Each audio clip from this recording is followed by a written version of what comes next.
it will determine the course of history. Oh, let me adjust the backdrop a little. This is amazing. This technology is so fucking amazing. If you haven't tried it, you're one of the late adopters. But it's fair enough. I mean, like, it is a major step in what we would call the future, right?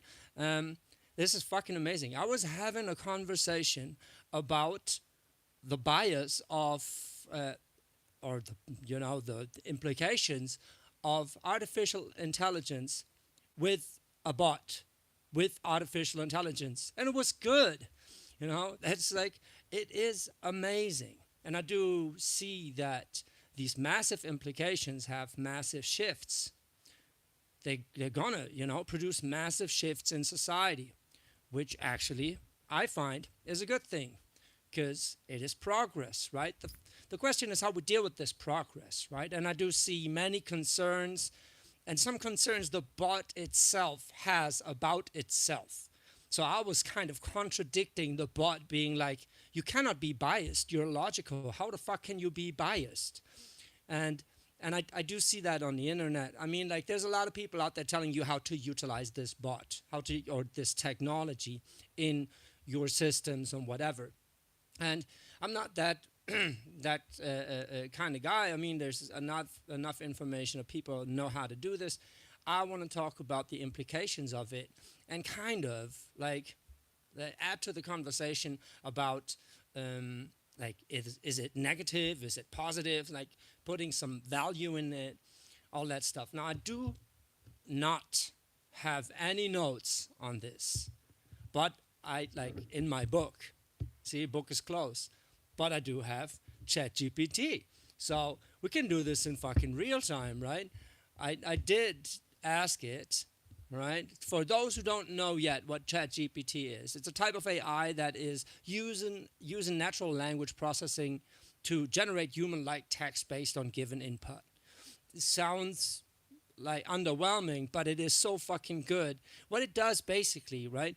It is making knowledge, depending on the database, accessible um, to everyone. Not unlike the internet. Like, that's another thing, right? But analyzing that, so someone you can talk for you to process code, to solve problems, mathematical or otherwise, like logical. And this is so fucking amazing because it's the first time this AI technology is released on such a broad scale and so practically easy to use. And it's going to shift. It's going to shift our perception on what we value, right? That's fucking amazing. And that's a good thing, I believe, because if knowledge is accessible to anyone in that kind of efficiency, where you just like, write me a advertising copy or a website, a fucking essay. I heard a teacher say, I don't know exactly how to respond to this. I cannot, give out essays anymore. People are just like copy pasting stuff and having the AI write it for them. But he proposed a very beautiful solution. Just accepting that this technology is out there and it is to be used just like a computer. Like, remember when computers were introduced in schools, people would be like, oh, then they will Google everything from the internet and not write anything anymore and blah. And the dinosaurs were reacting the same way as they are right now. We're like, yeah, it's going to cost jobs and whatever, right? And especially the idea about bias. Is artificial intelligence biased, right? Which is a valid, but at the same time, super stupid question to me. Not to me, like, logically, because the AI is a language model or a processing model that draws from a database of information. Now, is information biased? Fuck yeah, it is. Is it the same problem as it used to be? Fuck yeah, it is. You can't blame the AI for the database that it draws upon, right? And a funny thing, there was a very, like, I saw some girl on TikTok being like, oh, I had to like ask it 3 times until it gave me the right answer about like a Trump situation, whatever. I don't want to get into that, whether that's true or false, but like, it makes fucking sense that if the language model or the intelligence is looking in that database for information sources, it hits an information, it presents the information. So just like a human brain, you would have to question the information presented with different parameters, right? With different sets of information, so it can restructure that information and look behind it. So the girl was basically defining a term for the AI, and the AI then kind of steered back and was then questioning the information first presented, like before first used to give an answer. And and she was still kind of like outraged. It's like, how can that be? Blah blah blah. It's just like, well, you do have a point, but just because you think it's the right answer, it doesn't mean it has to be. It's just like the intelligence is just like our intelligence, built in its image, you know? Yeah, we're getting spiritual here because it's a grand fucking topic, right? And you have to teach it, train it, react, like, and question it just the same as you would with a human being, right? I hope I really hope it's not too hot in here for my phone, because iPhone does that sometimes, just like melts in the Balinese heat. Fair enough. The funny thing I like, the problem I have with this is with this idea of like testing the AI for bias. It's like, why? Why would you test the AI for bias? The only information that gives you is the type of information the developers were allowed to use in the general consensus. For me, the problem that this is amazing. It's so hot in here. For me, the interesting thing is that the that the chatbot itself thought it could be biased, which logically cannot be, which is an information that was put in there. It's like, we have to see the ethical implications of this. Well, the ethical implications are not. Are there ethical implications of this? Like, really? Are there? Or is it just enhancing problems that already have been there? And that is the thing. Any new technology is enhancing something. So if there's a problem, the problem's getting enhanced, right? If our morals are biased and the AI is trained with those morals, the AI will be biased because it's drawing from that pool of information. Now, the moment that AI has real access to the internet, like is browsing the internet for answers, that's when shit is really hitting the fan. I don't know if GPT-4 will do that, if that's possible. Like, possible it is, definitely. And it will be the ultimate solution, having an AI that browses the internet for you, right? And in fucking real time, like, just. But then the thing is, again, is like, we have to have to not control the flow of information. And just because someone says we have to, like, we have to make sure it's not biased, is like, it cannot be biased. You have to make sure that information is openly available. And how better to do that than through an access point like a language-based, easy-to-use artificial intelligence model, right? That is amazing, but it's the same problem. And actually, if you think about it, Corona did us a favor in hindsight to this. Why? Because if companies were forced from going from the dinosaur age, right, into this world now that is building up right here, like, shit would really hit the fan. Imagine, like, it's so amazing to me because Corona, it forced or this entire situation, not Corona itself, but this entire fucking situation, it forced the world to look at problems that wouldn't, by no fucking means, have withstood this shift that is happening right now.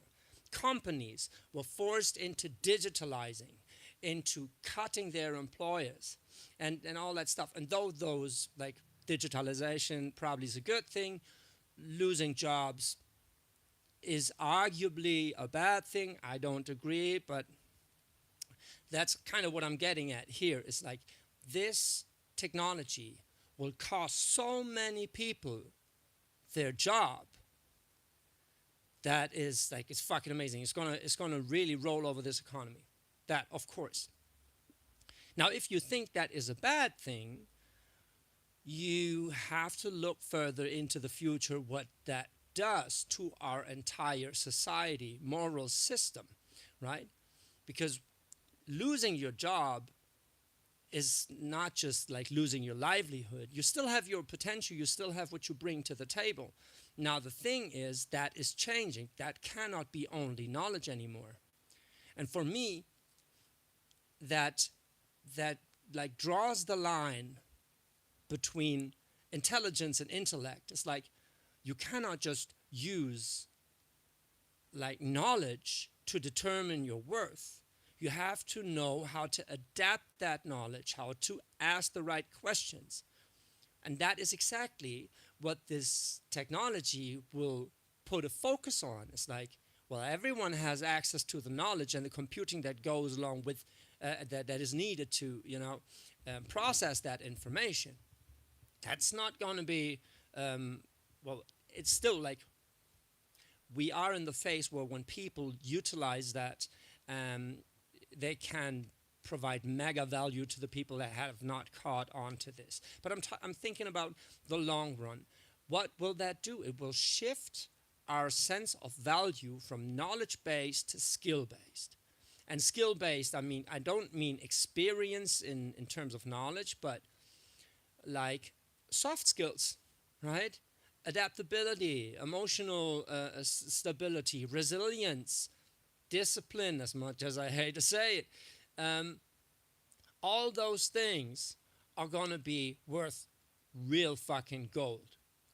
It's going to, like, alleviate so many people of their jobs, which they were doing because, well, they needed to somehow provide some value. Now that they have the opportunity to build a framework or have the AI build a framework for them around their creativity, they're freer than they ever were, right? If I don't know marketing as a creative person, I write in an open AI what I do, who I want to address I think is worth for, and to scale me and campaign and write the copy for it. And then ask it even where I should fucking put that fucking copy. And then have DALL-E throw up some ads, and just like, you're guided through this step by step. You have someone to ask you that never fucking sleeps, that always thinks for you in very rational, clear, and efficient terms. So what does that do? It changes our moral system, our moral values from knowledge to skill-based. So what remains if you strip away all the static knowledge and even processing power from that human is like, from any human, that is like, the only thing that is left is the impulse we give, the command we give, which kind of brings us to intuition, right?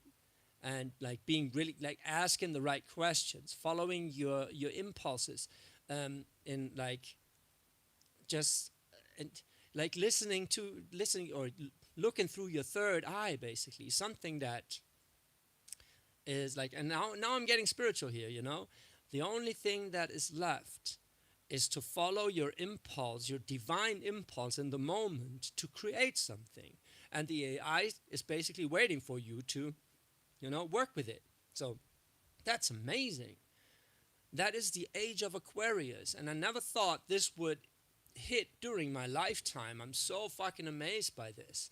Because it's like, I'm so grateful that I can live in this time where this shift is happening like that. Because like, Man, that is amazing. That is really posing the question, what is a human being besides a CPU? Because if we have that CPU, we're going to see what's left of a human being, and that is things like divine channeling, intuition, and creativity, and, you know, proposing ideas, having true empathy.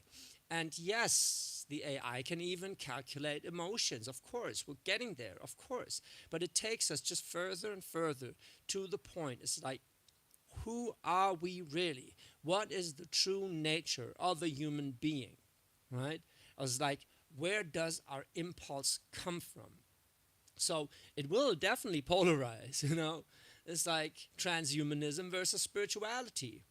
But it coexists. So the transhumanism will get us closer to our spiritual side because that's the only thing that's really left in the end is the divine impulse of creativity that we get.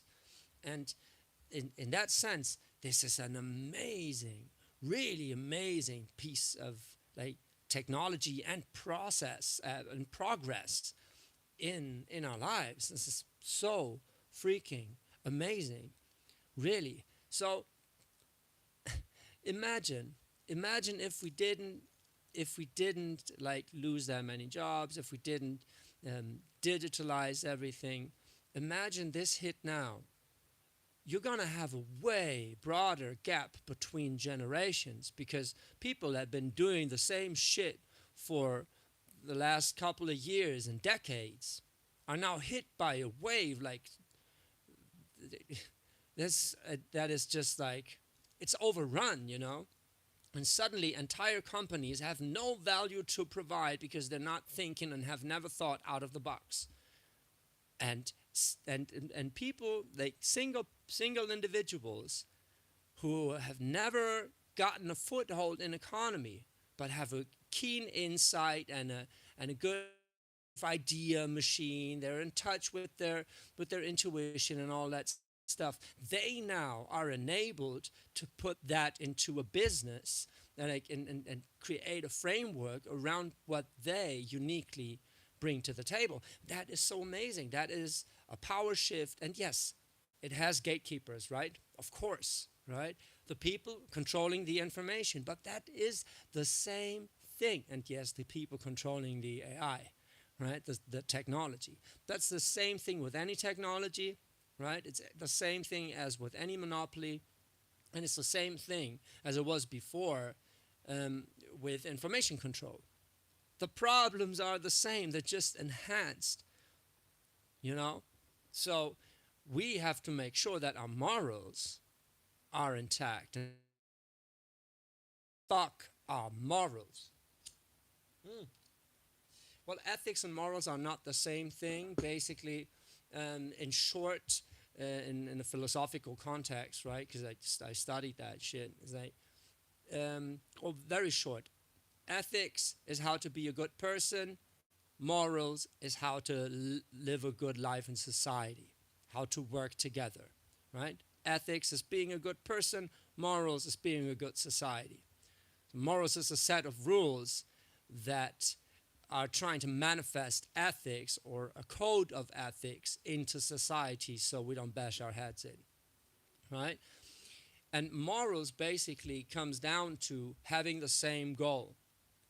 Because we're always going to have different ideas on how to achieve that goal, but if our goals are not the same, right? If our goals are not set on growth, but on conservative issues, right? Or even both, right? If we don't see that both is of the essence, then we do have a problem, right? And then the funny thing, which I see, and I've seen since like Corona and probably before, but since that shit hit, you know, like the media was hoping for, I'm sorry, but like it is what it is. It's a global event and a global shift no one gets around. And this is just the same in a different way. But what I saw is that those proclaimed liberals suddenly switched into being conservative and voting for censorship. And they still do. They're fucking nuts. I considered myself a liberal, and I'm not talking political here. I'm talking from like a code of ethics, or like a moral system. And by any means, if you conduct censorship, you don't know how many rules you're breaking that enable the exact opposite of what you're trying to achieve. If you enable censorship because you're afraid of bias, then you're enabling bias.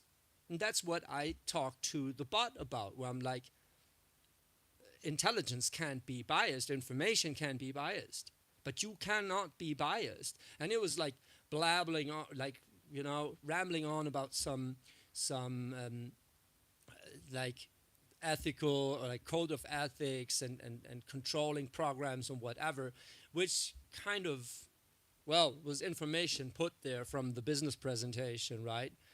To, you know, ease out the waves coming at the company or whatever. And it's like, someone really testing this bot if it is biased. It's like, look at the mainstream media. Look at what is allowed to say right now. And look at your part in this. What you do not condone to be addressed publicly. Of course, that's a fucking bias, right? If you don't allow certain opinions to be spoken, that's a bias. And you can, like, you can explain that through, like, wanting to preserve or secure and protect parts of the population. Like, yeah, that's exactly how any war started. Any fucking war in the world was to protect the people. Now, what people are we talking about, right? And then people will be like, for everyone but the ones that are not for everyone. That's not everyone, So we need a consensus about that. It's like, and the consensus basically is, we cannot censor anything. We have to let people have their own opinions, and if we differ in opinion, we have to talk it out, whatever the fuck it is. And even if it stings, and even if people are offended, this is biased information. No, you're just sensitive, and probably rightfully so. Let's talk about why. How did you become so sensitive? Well, like, why am I not sensitive enough to, like, discuss the topic with you in a manner that you don't just, like, explode? Things like that. So the discussion has to be about the discussion and not about the technology. And that technology is going to shove that into our faces, because the only thing that's going to be left after this really settles in, and everyone and their mother has access, and unlimited access basically, to that technology, it's going to spread globally. Entire economies are going to be uplifted while others are crumbling, and it's going to balance out, because the only thing that's left, if knowledge and computing power is a commodity like this, it's accessible for everyone, the only thing that's left is what is true human nature, right? And not just the thing around it, which is like, it's fuzzy logic, I know. I don't say technology was like, well, it kind of poses the question, what is a human, If intelligence is not what makes the human, what is it, right? And I'm like, spiritualists try to answer that question. And then people be like, nah, we're more than that. Like, nah, well, yes, but no. So this entire discussion is going to be interesting in the future. Like, how do we view a human in the shadow of this vast machinery of AI intelligence models that is just going to flood the market? And then in terms of, like, what people really are drawn to, right? Does an AI generated piece of art hold the same energy and get the same acceptance as one that is not, as one where the artist is, like, painting with their blood, sweat, and tears?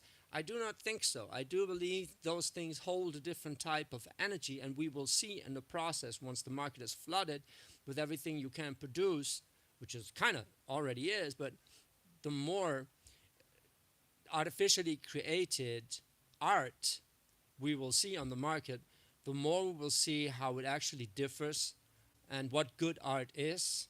You know, what is good art? That is a question. I do believe there is good art, but it's not by, but it's kind of determined by the value it provides to the people, which is then like people liking it, you know, people being inspired by it, right? Which takes us to the basically the essential word to pinpoint what a human can bring to the table is inspiration, is giving the command, having the idea, having the creative drive to build something, to increase something, to streamline something, right? We are the ones that set the impulse or that receive the impulse and bring it to life through all the technologies available. That's a beautiful thing. We are here. That's the sole purpose of life that you can generally assume for anyone. We are here to inspire each other. That's it.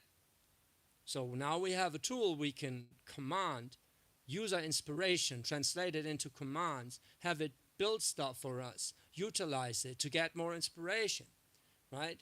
Inspiration is the only thing that's left for the human being once AI is really rolled out broadly. We are the commanders. And that's going to take us more and more and free up more and more space. The idea, what we want to create here, right? What our morals are. What, like, and I'm a firm believer of morals, like basically everyone having the same ethical guidelines, just different conditioning, so the morals are not the same, right? So everyone thinks growth is a good thing, love is a good thing, you know? But then when it comes to practical issues, everyone has a different take, and this is where we have to inspire each other to find a balanced way to deal with this, right?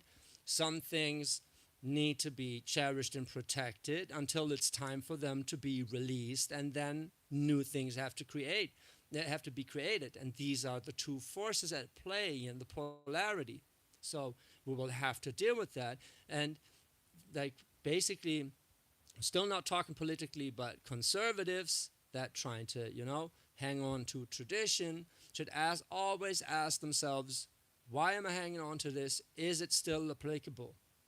Is it still up to date, or do I have to refine it or let it go completely?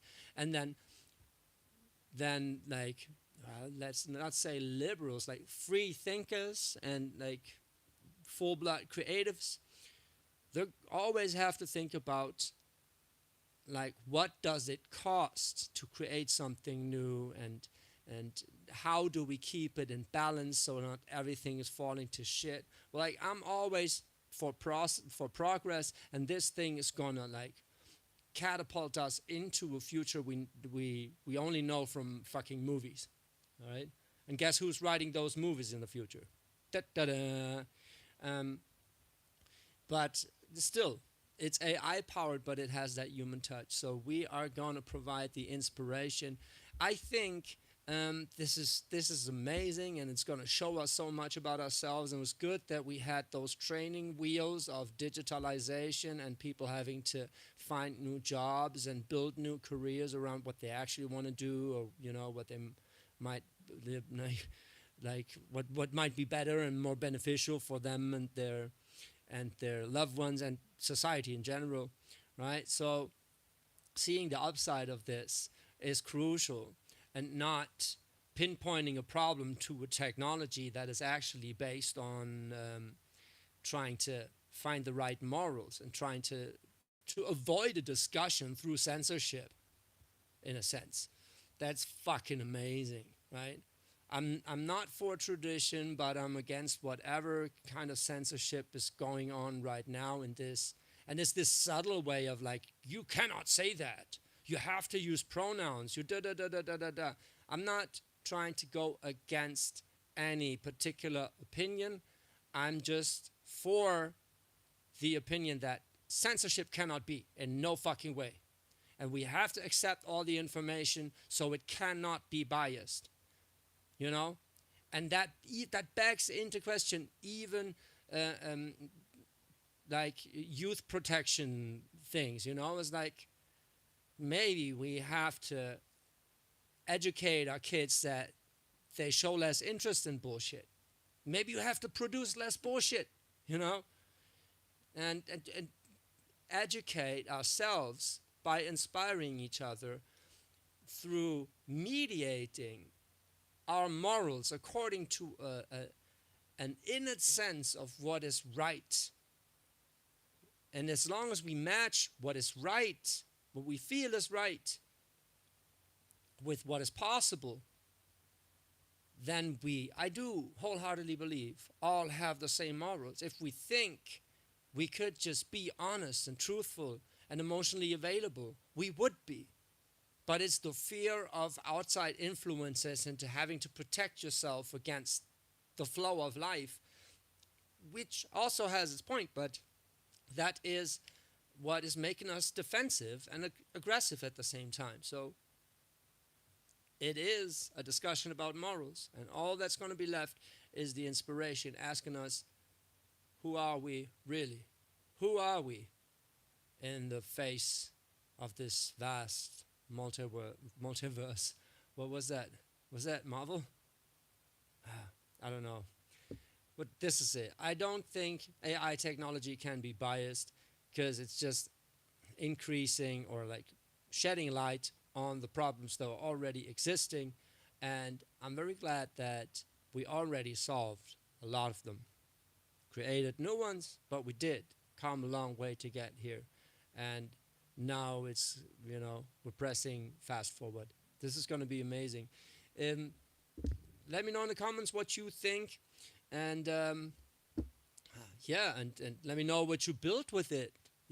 How you're building your business and all that stuff. Create videos, create content, right? Until we have the next platform that is limiting us to one post a day or what, so we don't flood the market, and put some effort into it, right? So quality is going to increase the more we're flooded with stuff. That's also a point. It's like quality is going to increase at a certain point, right? The more we have, like, the little we care, and then if suddenly someone comes along, you just know and feel that, like, a human wrote it, and there's like love in there, and blood, sweat, and tears, and something like that.